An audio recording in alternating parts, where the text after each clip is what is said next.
श्री जी मनाने लगे, ठाकुर जी फिर नहीं माने। सो श्री जी उठ करके यमुना जी के तट पर चली गई। जैसे ही श्री जी के नेत्रों का अश्रुबिंद आकर के यमुना जी के जल में एक बूंद गिरा, यमुना जी का संपूर्ण जल लाल पड़ गया। यमुना जी प्रकट हो गई।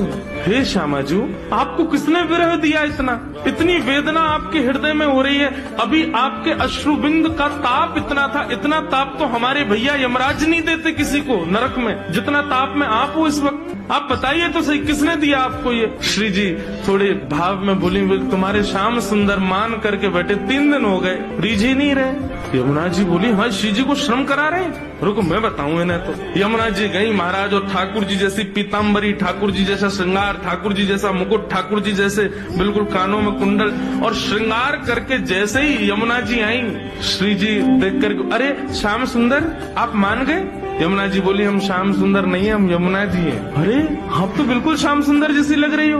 बोले यार, श्याम सुंदर ने अपने रूप पे, अपनी वाणी पे, अपने कटाक्ष नेत्रन से पूरी गोपीन को कष्ट दे रखो। या श्याम सुंदर को यही के रूप से कष्ट दूंगी मैं।